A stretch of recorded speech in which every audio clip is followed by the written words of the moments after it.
অৱস্থা চাবলৈ হ'লে মাজৰ আজিলৈকে 1971 চনৰ পৰা ধৰি আমিও ইয়াত পাঠদান কৰি গ'ল 1996 চনৰ পৰাই আমি মেট্ৰিক পাছ ইয়াৰ পৰাই কৰিলোঁ কিন্তু আমি হাই ছেকেণ্ডেৰী ইয়াতে পঢ়িছিলোঁ প্ৰথম হাই ছেকেণ্ডেৰী ইয়াত যেতিয়াখন ছায়েন্সত মই লৈছিলোঁ আজিলৈকে এই মাজৰ হাইস্কুলখন আমি সৰ্বানন্দ সোণোৱাল ছাৰকো আমি এই সৰ্বানন্দ সোণোৱালকো দিলোঁ তাৰ আগৰ মিনিষ্টাৰ আছিলে আমাৰ ৰাজীৱ চন্দ্ৰ তেখেতকো দিছিলোঁ কিন্তু আমাৰ সৰ্বানন্দ সোণোৱাল বহুত আশা কৰিছোঁ তেওঁ মাজুলী বিধায়ক হৈ মাজুলী যিটো মুখ্যমন্ত্ৰী হ'ল তেখেতে আমাক ভাবিছিলোঁ আমি ইয়াত মানে স্কুলখন অলপমান উন্নয়নমূলক হ'ব বুলি কিন্তু আজিলৈকে হোৱা নাই আমাৰ বিধায়ক ভুৱন গাম ছাৰকো আমি দুবাৰ তিনিবাৰ ইয়াত দেখুৱালোঁ তেখেতেও আজিলৈকে আমাৰ ইয়াত ফুটি কৰি এটা দিব বিচৰা নাই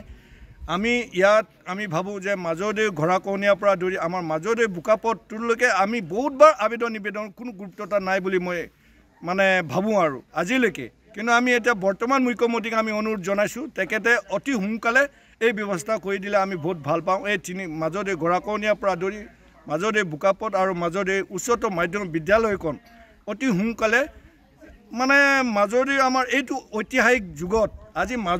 মাজুলীত কোনো স্কুলো এনেকুৱা নাই বুলি মই ভাবোঁ অতি সোনকালে দিলে মই ভাল পাওঁ আমাৰ যি স্কুলবিলাকক গ'লে আমি দেখিলে নপঢ়িলে পঢ়োঁ বুলি ভাবোঁ ঠিক ছাৰে আমাৰ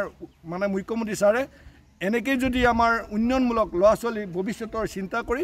যদি সোনকালে দিলে আমি সুখী হ'ম আৰু ল'ৰা ছোৱালী এই বতাহ ধুমুহাৰ পৰা হাত সাৰিম বুলি আশা ৰাখিছোঁ বৰ্তমান আমাৰ বিদ্যালয়খন একেবাৰে জৰাজীৰ্ণ অৱস্থা আৰু বৰ্তমান এতিয়া এই 24 আৰু 25 বৰ্ষৰ আমাৰ ছাত্ৰ ছাত্ৰী আছে মুঠ 136জনমান আছে আৰু আমি শিক্ষকখিনি আমাৰ মানে ধৰক যিখিনি মানে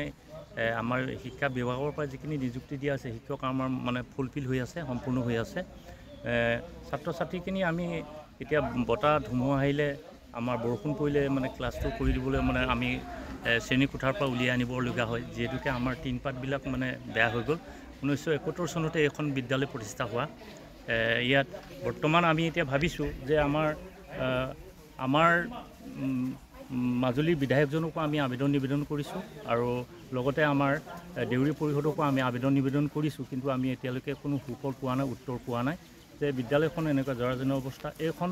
মাজুলীৰ ট্ৰাইবেল উচ্চতৰ মাধ্যমিক বিদ্যালয়ৰ খেলপথাৰখনতে বিভিন্ন ধৰণৰ সভা সমিতি পাতি আমাৰ মিনিষ্টাৰবিলাক গৈছে আৰু যোৱা 30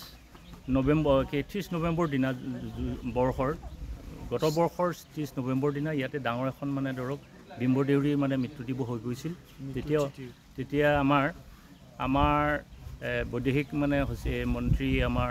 পবিত্ৰ মাৰ্গিতা মানে মহোদয়েও ইয়াতো মানে কথা দি গৈছিলে যে আমাৰ বিদ্যালয়খনৰ আমাৰ চকুৰে চাই আমাক মানে ধৰক এখন বিদ্যালয়ক এটা অনুদান দিম বুলি কিন্তু আমি এতিয়ালৈকে সেইটো উত্তৰ পোৱা নাই আৰু লগতে আমি আমাৰ এতিয়া বৰ্তমানে জিলা আয়ুক্তগৰাকীৰ ওচৰতে আমি যাব পৰা নাই কিন্তু যোৱা তাৰ আগৰ যিকেইগৰাকী আমাৰ মানে আয়ুক্ত আছিল তেখেতসকলকো আমি মানে এই কথাটো অৱগত কৰিছোঁ আৰু তেখেতসকলেও নিজে নিজে আহি চাই গৈছিলে তেতিয়া বিদ্যালয়খনৰ প্ৰতি কিবা এটা মানে ধৰক মানে পুনৰ মানে গঢ় দিয়াৰ মানে কথাটো দিয়ে কিন্তু এতিয়ালৈকে আমি একো এটা পোৱা নাই সেয়েহে আমি অনুৰোধ জনাইছোঁ আজি আপোনালোকৰ চেনেলৰ যোগেদি যাতে আমাৰ এই বিদ্যালয়খন যিহেতুৱে আমাৰ জনজাতি অধ্যুষিত অঞ্চলত গঢ় লৈ উঠা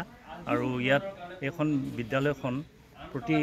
যিটো জৰাজীৰ্ণ অৱস্থা সেইটো মানে ধৰক ভাল এটা সুন্দৰ মানে পদক্ষেপ লৈ বিদ্যালয়টো মানে নতুনকৈ গৃহ নিৰ্মাণ কৰি দিবৰ কাৰণে আমি বিভাগীয় কৰ্তৃপক্ষ আৰু বিভিন্ন প্ৰশাসনকো আমি অনুৰোধ জনাইছোঁ যিকোনো খবৰৰ বাবে যোগাযোগ কৰক 7099017330 লগতে 7099017110 নম্বৰত